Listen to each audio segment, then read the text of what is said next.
Peace and blessings, everyone. Love and light to you all. Thank you so much for joining us here today for the Ban the Scan discussion. It's very important, very timely. You also may not have heard as much as you should about this technology and why we need to ban it. Thank you for joining again. We want to thank Stop AI for the People, Amnesty International, and the broader coalition of folks who have done so much to work to combat facial recognition and for fighting to protect people's rights, especially marginalized communities and increasingly digital world. Just really quick, you're going to hear from a lot of folks who've been doing some great work on this. Albert Fox Khan, Executive Director of STOP, STOP. Mutali Nkande, Founder, Executive Director of AI for the People. Derek Dweck Ingram, activist, co-founder of Warriors in the Garden. Trinae Morin, Trinae Morin, community organizer and founder of the Ocean Hill Brownsville Alliance. Meg Young, postdoctoral fellow at Cornell's Tech Digital Live Initiative. Lydia XZ Brown, Policy Council, Privacy and Data Project Center for Democracy and Technology. While my office is committed to fighting against injustice in education and housing and other issue areas in our beloved city, we also realize that we need to look at injustices fueled by the current use of data and emerging technologies in our local government. Facial recognition is just the latest version of bias-based policing. Every time we kind of deal with one, we usually see another one coming. So we have to ban the scan to prevent what could be a digital abuse of stop, question, and frisk. Again and again, we have seen over surveillance and police technology weaponized against communities of more color. One of the most known is the recent incidences around the surveillance the former administration had in place with the Muslim community following 9/11. But it's also present in less blatant ways. Mugshot and fingerprinting databases. When it's combined with facial recognition, it serves as a way to keep people who have had contact with the system in the system. I know I'm in the system. So I'm sure my face is subject to surge scrutiny and suspicion, and it's been for a while. Last year, we've seen how facial recognition can be weaponized against the rights of voices of communities of more color, as police use the tool to identify Black Lives Matter protesters. Controversial private vendors like Clearview AI, a law enforcement app that amassed a database of more than 3 billion photos, this billion with the B, of individuals by pulling from the internet and social media without people's consent, and uses algorithms to construct a face print, was used by New York police officers and sold to Staten Island District Attorney's Office with very little oversight and very little transparency. So it's an issue that demands action on a city level and on a state level. So we know the state, and we ask and push for the state to pass Senate Bill 79 by Senator Hoylman, who should be joining us, which bans police biometric surveillance, including racial recognition.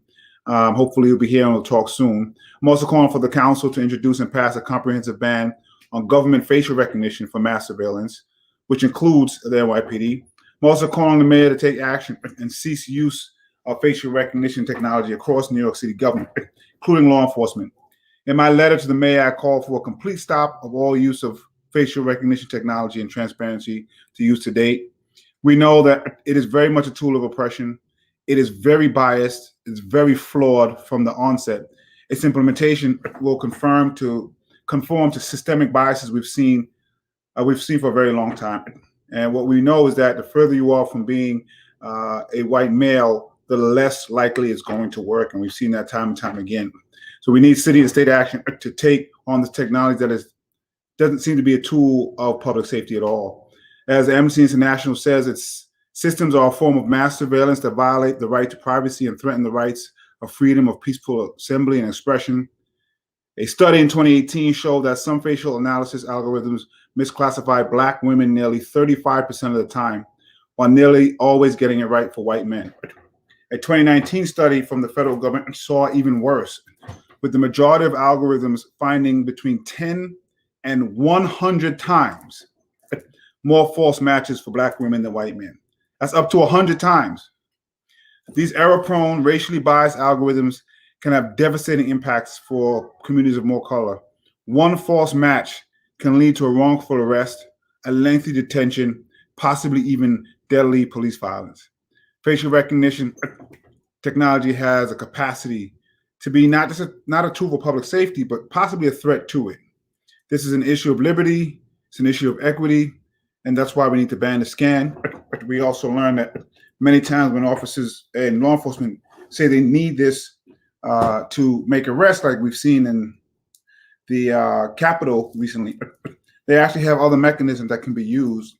And very often, like the Capitol insurrection, they already had a whole host of information on social media. So we don't want to, lose sight of the problem based on things like that. So I know we've been joined by Manhattan Borough President Garrett Brewer, who is very often on the forefront of this stuff and has been on the forefront of technology for a very long time, even before I was a public advocate. And so I'm happy that she's here with us, and I'm going to kick it over to her. Thank you very much. Thank you very much, Public Advocate Williams. I want to just give a story about how correct you are in terms of banning the scan. So I would say like a year ago, I got a call from a friend who's also a constituent. She lives with her husband and her family on 84th Street. And she's been a tenant advocate for years. She's one of these just amazing women who understands how to support the nonprofits in the area that do tenant organizing. So she was hysterical because it was a new owner. It's a building that has both rent stabilized, rent controlled, and obviously some market rents. And all of a sudden, this new owner put in facial recognition at the front door. Disaster. I mean, she has 5 kids. Then you have our friend Caroline, who lives there. She's in her 90s. She has 3 home attendants. And then you have new residents, young, coming and going. So it was a terrible situation. Nobody could get in the door. The home attendants were totally confused. Caroline in her 90s had no idea what was going on. My friends happened to be Black. They were, as you suggested, this stupid system didn't recognize them. To her credit, she went to the local legal services. The lawyers took up the case. They ended up in court. They won 100%. It was discriminatory, in my opinion, anti-aging in terms of the 90-year-old and anybody else in the building. And guess what? Before this horrible system, facial recognition, was put in, they had a really good, a video upstairs, let the person in if it's appropriate, buzz them in if you see their picture. Well, when the system, facial recognition, was taken down, the only thing they were left with was the intercom. So to my friend's credit, she got a major rent reduction because the SOB owner had done the wrong thing in the first place. And when he put the system back, it wasn't what the rent stabilized code called for because it was a service that they already had. So in addition to, places, police shouldn't be using it, airports, all the other kinds of commercial. I just want to be clear. The worst place to put a facial recognition is in a building, in my opinion, for so many different reasons. And it's my understanding, although I don't know the facts, that there is some way in which the Department of Buildings is also against their code. I can't say specifically, but apparently that was one of the aspects that the legal services used in terms of fighting facial recognition in a building full of tenants. So I just want to join you and say the same thing. I think this technology comes with major concerns about privacy and accuracy. If city councils in Boston, Oakland, Portland, San Francisco, Berkeley, Minneapolis, and Somerville have all banned police use of facial recognition, you know that we should do the same thing. There is a bias. I mean, the fact that my friend's family couldn't even get in their own home, as an example, it learns faces from databases of pictures. And of course, we know who's in those pictures, generally white men. And of course, anybody else is really hard to identify. So I have to say the group that was most penalized wasn't my friend's kids, were the home attendant. First of all, if I know my grandmother had a home attendant, the home attendant gets sick, you got to get another home attendant. And you call the agency. So many reasons that doesn't work. We know about the quality. We know that there were so many research and by the National Institute of Standards and Technology, we know that algorithms are primarily for white men, less so for anybody else. And we know that that's bias. It falsely identified African American and Asian, as you heard earlier, 10 to 100 times more than Caucasian faces. And I think Massachusetts law is probably the most important, where it forces police to obtain a warrant before running a facial recognition search. I think, this is one of those things where technology has gone amok. We have had so much discussion over the last year, if not even earlier, and facial recognition software, when you talk about police and the ways in which people are, how it's being used, it shouldn't be part of that conversation. I think that it has been used by law enforcement for many years, but it often led to the wrongful arrests, and they're popping up. And that obviously, with advent of Amazon and IBM, Microsoft, they have put apparently a temporary halt on selling their facial recognition tech to law enforcement, which is outrage to start with. One of the other issues, public advocate knows well as I BP, do. Yep. Sorry. I'll stop. You have a wealth of knowledge, so it's good to hear. But I know we have to get to a film, and senators on also. So if you can just maybe close out, will be helpful. Is one of the problems is government can't keep up with the algorithms. Government can't keep up with the oversight. Government is not able to do the scrutiny, and that's just one more reason why facial recognition should not take place. I'm going to go back to my friend who absolutely had to fight all by herself to get rid of this ridiculous program in her building, and we shouldn't have to have all these other tenants do the same. Thank you very much. Thank you, Borough President Gail Brewer, who is always on top of this and has been really championing data issues for a very long time before so many folks were even pushing this when it wasn't as sexy as it is now. So I just want to thank Borough President Gail Brewer. Thank you so much. Now, as I had spoken about before, we have a great bill in the Senate, and that bill is sponsored by State Senator Brad Hoylman, who's joining us today, and I want to thank him as well for his leadership. Thank you. Thank you, Public Advocate. Thank you, Borough President. I'm State Senator Brad Hoylman, and yes, we want to ban digital stop and frisk in Albany. That's the place to do it right now. We carry, together with Deborah Glick, I sponsor S79, my legislation to immediately ban the use of biometric surveillance by law enforcement in New York because it's ineffective, it's faulty, and it's used irresponsibly by law enforcement. Research shows that facial recognition technologies on the market today consistently perform worse when identifying Black people, younger subjects, women, and members of the transgender community. We've detailed all these problems in an op-ed today with one of your speakers today, Albert Fox Khan, that ran in the Daily News this morning. And this flawed technology is an attack on all of our privacies and civil liberties. Yet just recently, the Staten Island DA's office signed a contract with Clearview AI to use their facial recognition services. And over the summer, we learned in my district, in Chelsea, that the NYPD used facial recognition technology in the harassment and attempted arrest of one of our constituents, Derek Ingram. I've written to the NYPD commissioner asking for answers about how exactly they used facial recognition technology to identify Mr. Ingram, but unsurprisingly, and I know this is no surprise to you, Mr. Public Advocate, we're still awaiting on a response.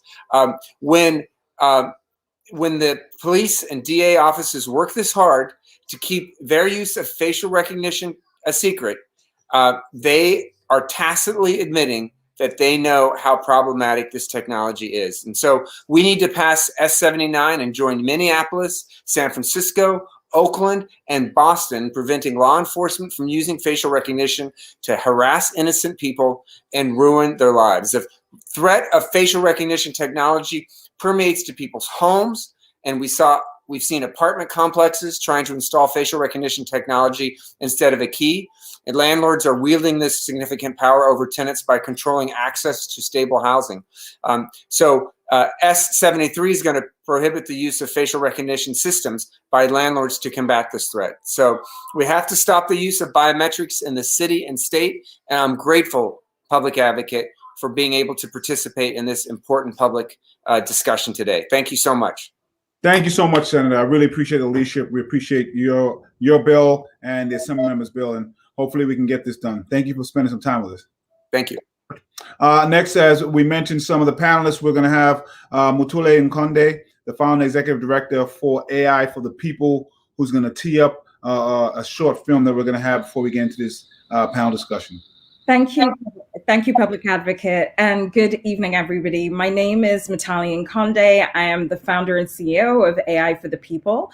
We're a communications firm that really produces content and licensed content to really highlight the dangers of advanced technological systems and insert a racial justice lens to this work. It's widely thought of as a privacy conversation, but if we really pull back, I came to this conversation through federal policy. I was part of a team that introduced the No Biometric Barriers to Housing Act that spoke about facial recognition within the housing sector across the country.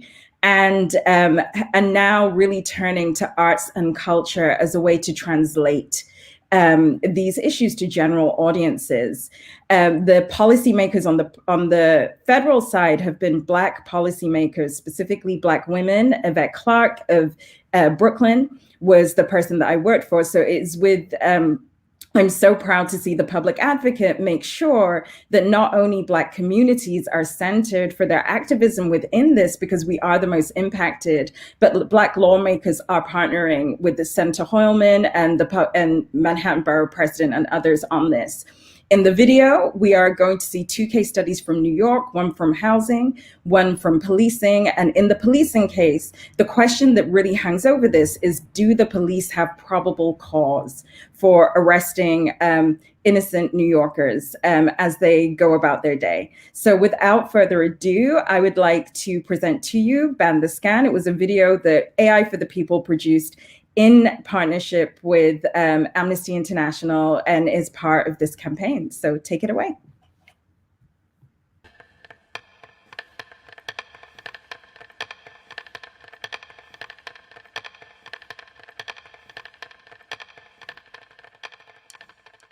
When the building was bought by new management, they switched security companies and they just like switched the whole thing around. There's a big screen TV broken up maybe into like 12 or more smaller screens that are constantly switching floors. And then like to see like people tap their key fob and then the screen pops up, it's just like, whoa. We had to think about this problem in a nuanced form and not think about it as a new technology coming to our building, but think about it from the framework of this is a new pest within the already ongoing onslaught of strategies that landlords use to harass their tenants. When I first answered the door, I thought the man had kind of looked familiar, and I cracked the door. I have a warrant for your arrest. I immediately slammed the door closed, and I told him to slide the warrant under my door.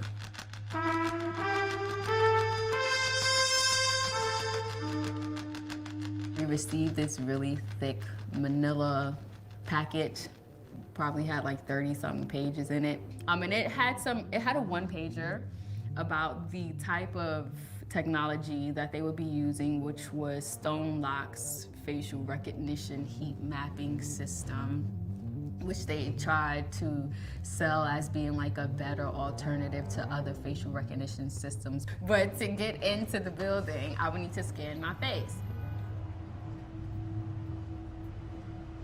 And that was my first time where I had a real negative relationship with technology, because it was something I never asked for being imposed on me, and the things that it was going to potentially take was something I had a problem with.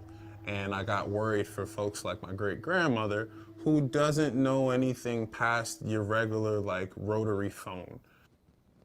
I'm raising a brown boy in New York City, in gentrified Brooklyn. It does not make me feel safe for my son. It does not make me feel good. at all. I don't want his biometric data in some system from when he was 4 years old.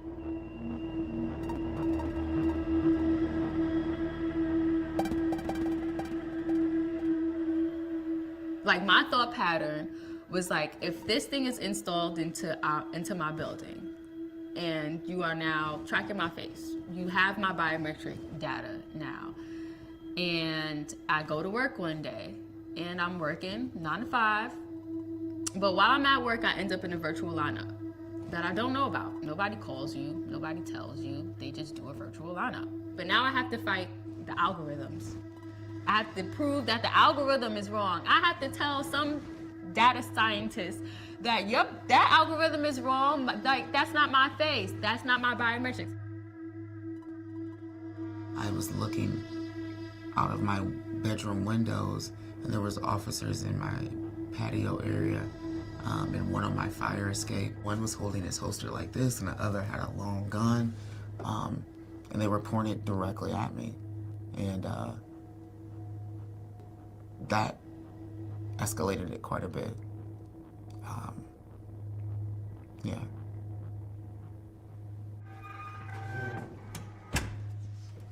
So this is where the police had a battering ram against my door. Inside, the walls were shaking, pictures were falling down.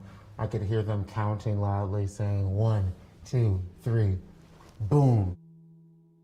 There's evidence that they use facial recognition software to track me, and a lot of the details are pointing towards that. I know that they utilize my social media. They took pictures from my Instagram to make wanted posters and to post on their public Twitter. All you're seeing is a nuanced tool on an age-old problem. Surveillance has always been a thing, particularly within Black and brown communities. I don't think law enforcement has a history of de-escalating when it comes to Black bodies and Black men especially. The algorithms aren't built to recognize us. Faces like ours are not put into the data sets. So they automatically have bias against us because they don't know us, so they see us as a threat. The right thing to do sometimes is never easy, and you just gotta accept that. And so I think that's what we've accepted here at Atlantic. It's difficult, it is. But I wouldn't say this is hopeless.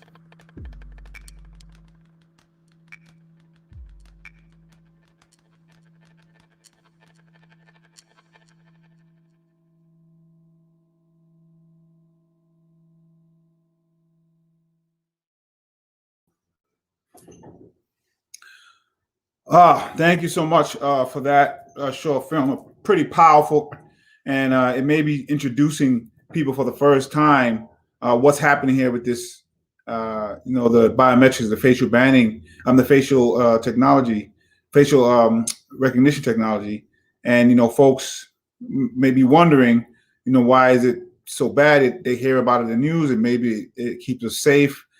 We definitely have to push back on that with actual proper information and facts. So this question is to Drek and Trinae. Why are stories and culture important tools in organizing and enacting change in surveillance systems powered by technology?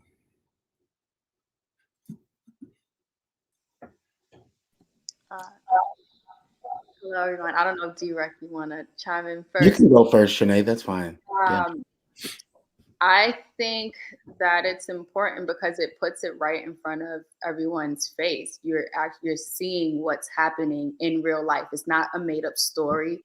It's not in the newspaper mixed up and jumbled up with a bunch of other stories. It's clearly put here what is going on. So I think sharing these stories are very important because it shows people that these things are actually happening.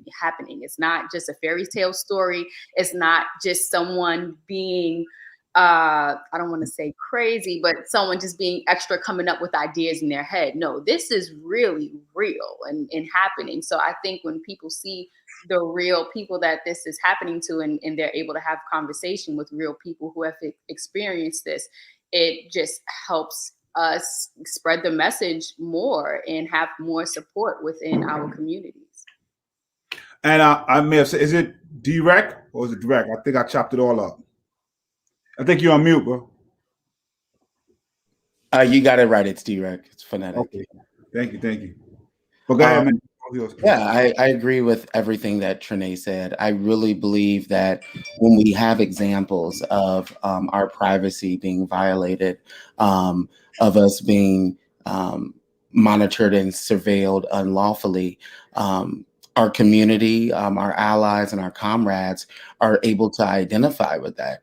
I truly believe that when we have solid examples of our rights being violated, it puts pressure on legislators, it puts pressures on our community, and it puts pressure on anybody that has a platform to speak up against it. Sometimes when things are invisible, such as surveillance and passive monitoring, it's sometimes easy to ignore, especially when you're not the marginalized group that's being disproportionately affected by the damaging behavior. So I think it's upon us to use those examples to hold not only our government accountable, but our other people within legislation, other companies like IBM and Microsoft and anybody else that has that type of technological power or platform to bring attention to the issue. Thank you so much to both of y'all for, not just even doing the film, but being here. I think it's important, just even to that question, putting faces and people's stories to what folks may have never heard about or may have heard about peripherally, may have seen and read on the news, but they can't really see and feel the realness of the people it's impacting. So thank you so much for all of that. And Mutule, I have a question for you. Facial recognition as well-documented bias against Black and brown faces, but people may not understand why that is. They may not understand, hey, if it's used, it's gonna pick you out, and what's wrong with that? So where does the bias stem from in the technology? Yeah, sure. It's pronounced Matali, but in facial recognition, it really starts with technological design. So facial recognition is considered a biometric technology. That means that it takes measures from your body to then make predictions.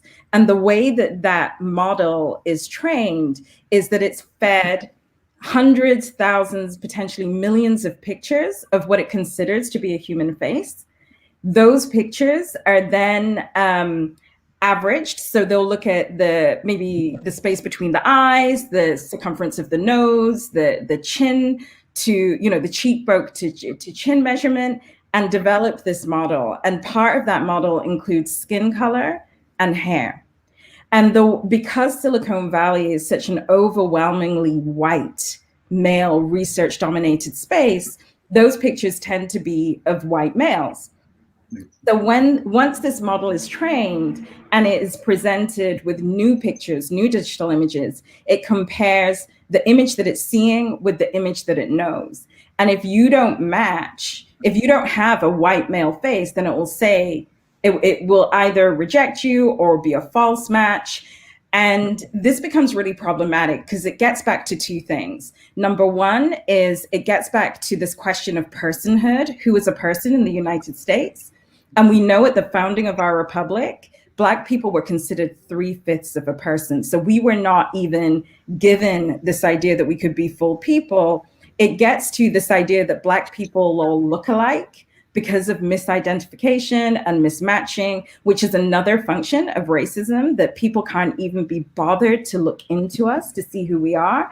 And then the third thing, I know it said two things. The third thing is, how's it used? It's used within security, right? It's used within policing. The biggest government contractors for this are the FBI, ICE, and police forces across the country. And when you have data sets full of Black and brown faces, which are not going to be recognized, we know this through the research at MIT and others that's been referenced earlier, And then people like D-Rec, who at the time, by the way, was putting his body on the line. This was during the uprisings of the summer, where warriors of the garden educated us and let us know from the field what was going on. And they cared and loved enough about Black lives like mine, as well as their others, to do that important work, are now being wrongly targeted. And there are cases across the country, but I don't want to take all the time. And so in the work I've done as a researcher, as a technologist, and now creating art to try and explain this, is to make it really simple and really clear that this could happen to us all. Facial recognition is in self-checkout. It's CCTV cameras when we're in the train. When we used to be in the train. Just walking past Link NYC, we used to walk past Link NYC barriers. Our images are being taken all the time, and so we don't have that privacy. Thank you so much. And I just want to make sure I got it. I thought I had it right at the beginning, but Matale? Perfect. Thank you. My name is Jamani. They jack it up all the time, so I feel the pain. Megan, I'm gonna go to you. I saw you nodding away there. In agreement with a lot of what Matale was saying. Why is it important to be proactive in regulating and instilling transparency in these technologies? Why is it that, just as it's being presented, it keeps you safe and, it just matches your face if you were at a certain area? What's the importance of regulating and instilling the transparency aspect? Thank you so much, Public Advocate. Yes, the city agencies that adopt these technologies often claim to be mission driven and have a good reason for adopting surveillance technologies. But over, all the examples that we've seen so far, they are abused and misused in ways that disparately impact Black and Brown communities. And also over time, they can be repurposed for purposes that they were never originally intended for. And so where I've done work in the city of Seattle, there was a very influential national campaign by the ACLU to try to instill something called community control over police surveillance. And the idea would be that transparency is just the first step to regulate these technologies. The cities were being called on to announce every single technology that they're using. And then rather than just letting people know, they had to go through a multiple step process to try to introduce community control. So in the model legislation, the idea was that the city council would have to vote on each technology, whether it's okay. A surveillance impact report would have to be created, that there would be a community surveillance working group so that people from the community would be involved at the beginning and throughout to weigh in on whether each technology was acceptable. And along the way, they're putting in different restrictions on how each technology should be used. And oversight procedures, like third-party or community oversight procedures, so that if it's not being used in that way, there's somebody who could step in or some way to get around it. So I'll be speaking a little bit more about that, but transparency is just the first step. We need robust community control over surveillance technologies. Thank you. And just a little quick note on why it's so important that we do that and get those. Yes. From me. And just in general. Well, yeah, from your point of view. I think that all of the examples that we've heard tonight underline how when we don't have transparency, then data can be used and abused in ways that aren't consistent with anyone's benefit. So these technologies can be misused. And the general consensus in the research community is that face recognition needs to be banned, that it's not accurate enough to be used at scale. Thank you. And Albert, you had an op-ed today, and you've been working on this for quite some time. We know this is not new. Race and surveillance have gone hand in hand for a pretty long time in this country, definitely also in our city. So can you talk about a little bit of the history, the evolution of racialized surveillance? Yeah, so happy to, and thank you so much for organizing this event, Mr. Public Advocate. So, the horrifying history of racialized policing in New York is that we've used technology to enforce racism for as long as we've had policing in New York, back before the founding of this country. Many people have spoken out in recent months about the analogies between facial recognition technology and the lantern laws that existed prior to the founding of this country, where Black slaves and indigenous peoples were forced to carry a lantern with them whenever they left the house as the primitive tracking device of the time, a way to track communities and make sure that people didn't try to fight against the oppressive colonial powers of the time. And as technology has improved, that power has only become more of a threat, and it's only exacerbated the discrimination and white supremacy at the heart of New York City policing. In the 20th century, we had red squads and black squads, which targeted progressive political movements and Black organizers that infiltrated Black community groups that used the technologies of the time, wiretaps, pen registers, other analog technologies that use systematic infiltration with undercover officers and confidential informants. And what this technology does is it doesn't change the philosophy of racist policing in New York, but it makes it so much easier to track so much more easily. And that is a really terrifying power. And I think that, what is so just moving about hearing Derek and Trinae talk about their experience coming against this technology is it reminds us that we're not talking about abstract principles. We're talking about New Yorkers' lives. And when we talk about facial recognition's flaws, it's not just the risk of being wrongfully stopped. It's not just the risk of wrongful arrest, as horrifying as those are. It's the risk of police violence that we see every single time a New Yorker comes into contact with the police, particularly when Black New Yorkers are forced to interact with the police. And that very real risk of violence is what undergirds so much of the campaign to outlaw this technology, because we know that people have already gone to jail wrongly accused by this technology. But I am terrified of the day when people are killed because they are wrongfully flagged by this technology. And also another group that we haven't, specifically named immigrant communities. Can you speak a little bit on how this affects the immigrant community? Definitely. And one thing we should be very clear is that in New York City, our intelligence apparatus has systematically targeted immigrant communities, particularly Muslim immigrant communities, for the last 20 years. We used something called the demographics unit to map out block by block where Muslim New Yorkers lived across the city. Of course, that included many non-immigrant Muslims who were born here, but it also over-targeted those individuals who had immigrated from Muslim-majority countries.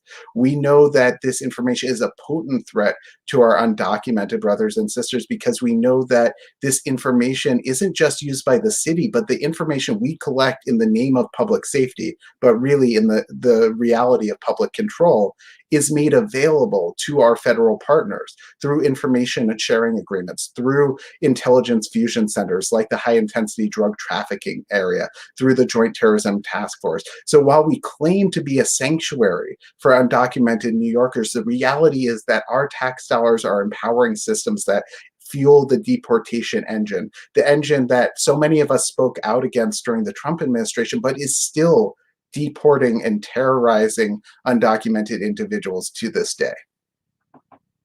And thank you for that. And just to make clear, usually it's fear of being unsafe that are used as a pretense.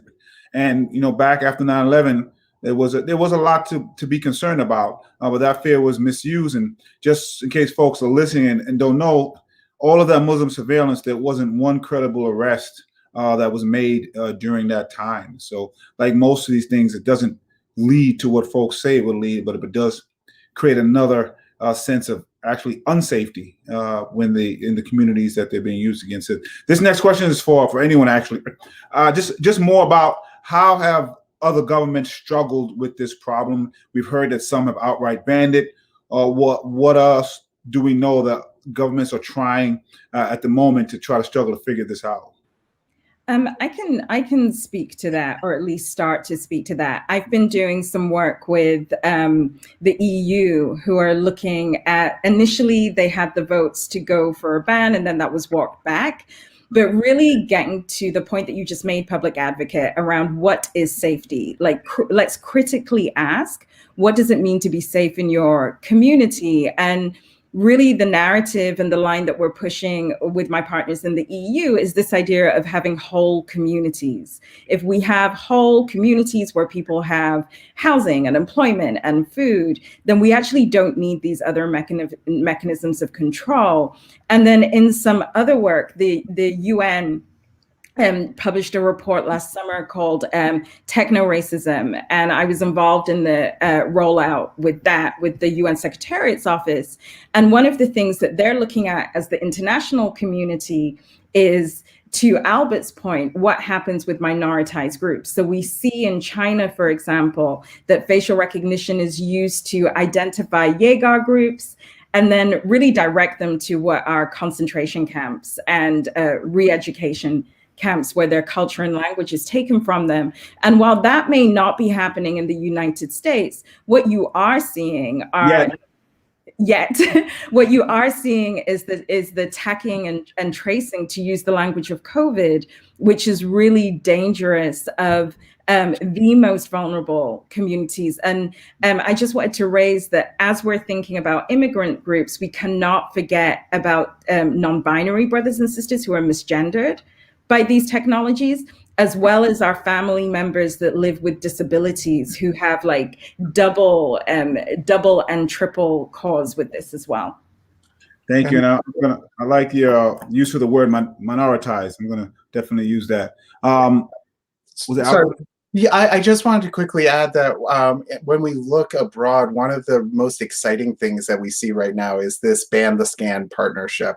And that's the hashtag you see on the bottom of your screen, which is this partnership with Amnesty International, groups in New York City, and then soon to be followed by groups in New Delhi, groups in Mongolia, trying to partner with on-the-ground activists in 5 cities around the world to use local action to set a global norm around banning facial recognition, because we see a lot of legislation being introduced in Washington, but it's generally terrible. It's generally having a warrant requirement or implementing a slight protection here or a modification there. But what we need is a categorical ban on this type of technology.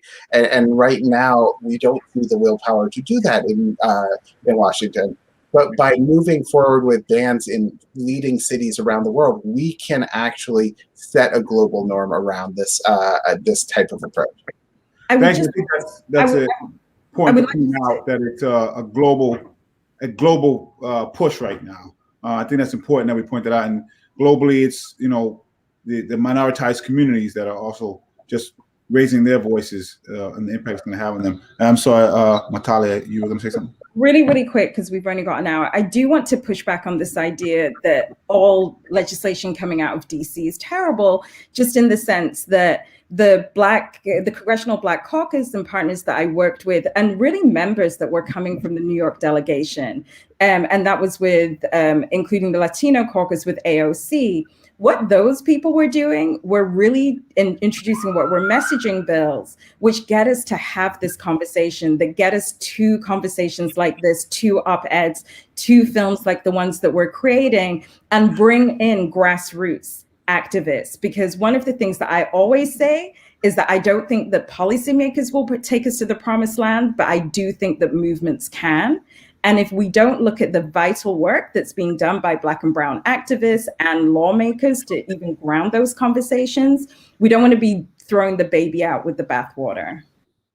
Thank you. D-Rec and Trinae, just, really quick, if you can, just really quickly, again, we saw the video, but I think just really talk about the impact that the facial recognition technology had on you personally, because we're not talking about in theory now.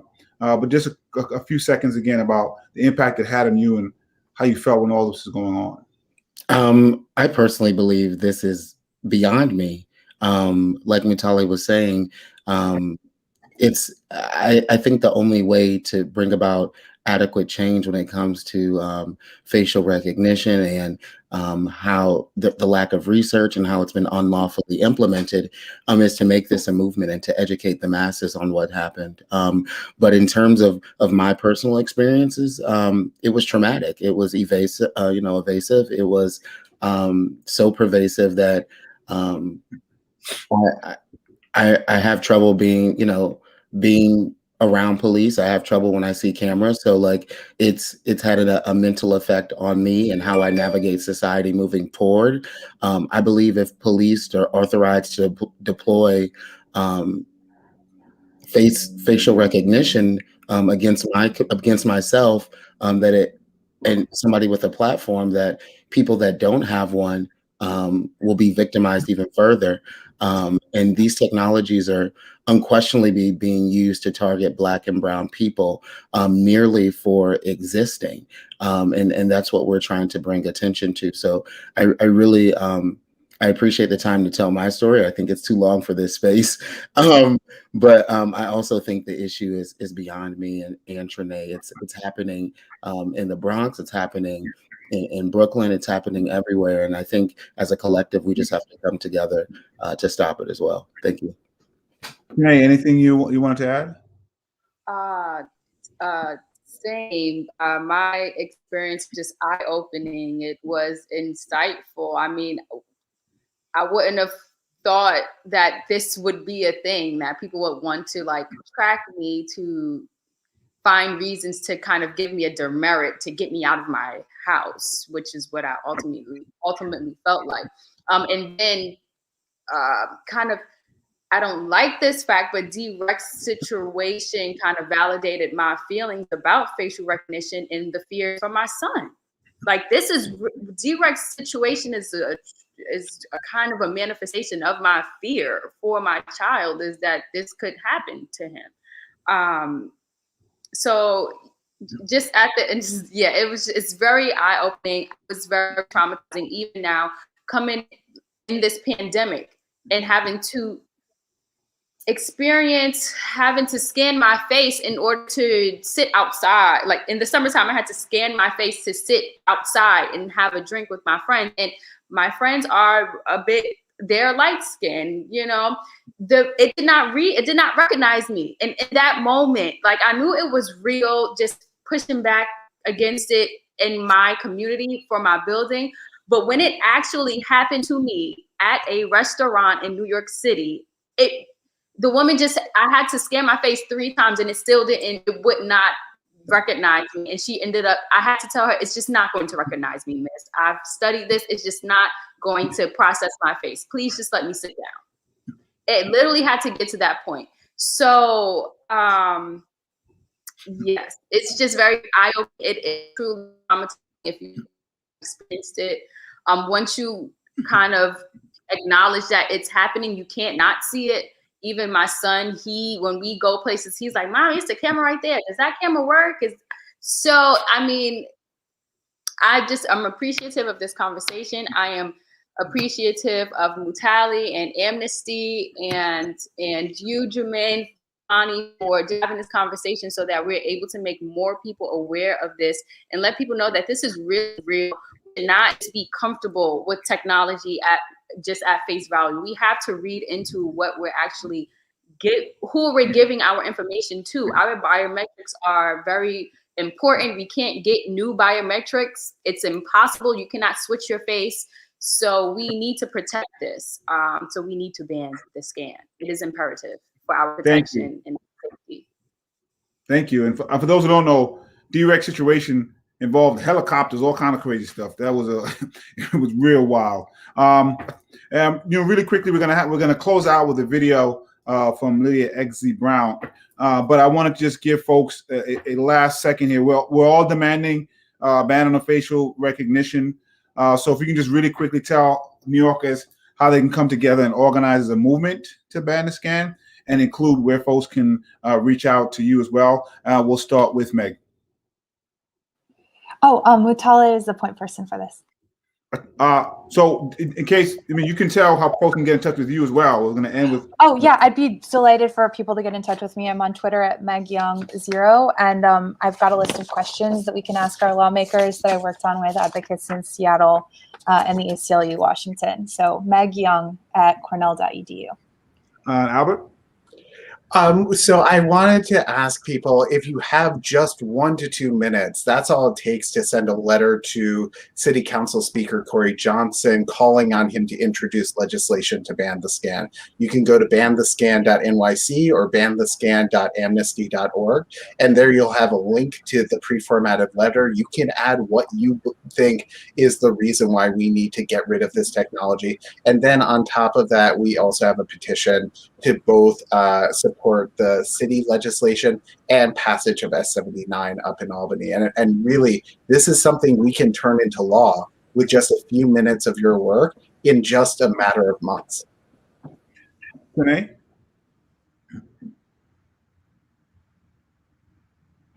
Trinae, can you hear us? You had a little, I think we had a little issue with your connection. Uh-oh. I'm sorry. I think I might have went out for a second. What was the question?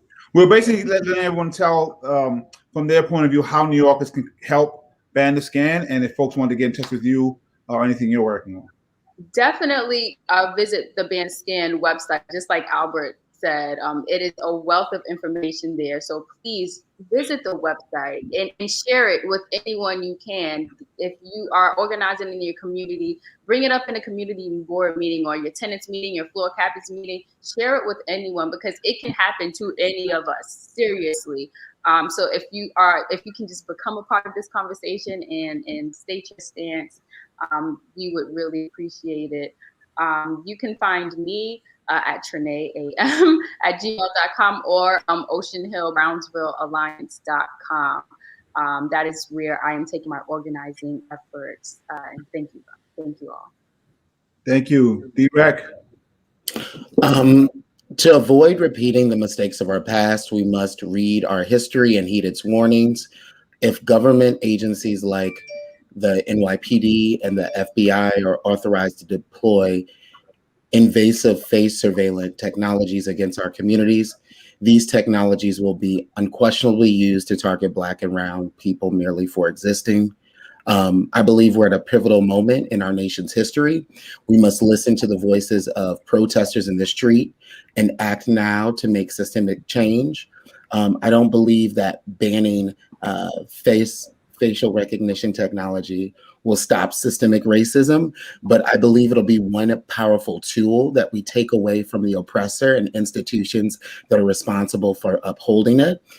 Right now, currently, we are calling for Warriors in the Garden. My organization is calling to ban facial recognition technology, but we're also calling to have Commissioner Shea, head of the NYPD, to have him resign as well. And you can sign that petition in our bio of our Instagram, or you can check out our website.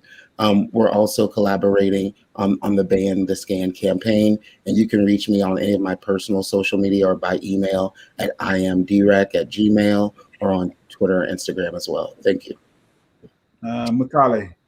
Oh my goodness, I'm so jealous of people giving my email. Mine is a mess, so I'm not going to give you that. You can follow me at Metalian Conde on Twitter. We're going to be heading up arts and culture activations across the state in support of S79. So expect a big secret activation that's going to be coming up Juneteenth.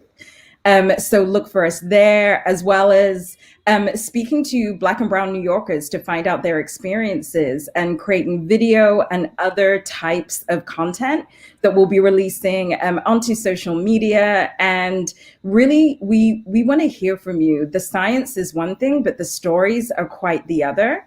And we connect through stories and we take action through story. So if you are, if you're at block parties or anything coming up this summer as we get vaccinated, then certainly check out my Twitter and let's combat this. But let's combat it through joy, and let's combat it through the culture of New Yorkers to come together in times of need. Thank you so much for that. Thank you, all of you, for spending some time here and the leadership on this. The first time I ever heard this, and I still don't know if it's true, I heard that Black people even have trouble with those scans when you wash your hands. I don't know if it's true or not, but I have noticed it. You know, and it seemed like it was real, at least for me. But I don't have the science on that, but it seemed to be real once I had paid more attention to it. But thank you so much. We are going to close out with Lydia XZ Brown in a quick video. And for the impact of facial recognition technology. But I want to thank all of you, and I want to thank John Catt, who's our guru here in the office.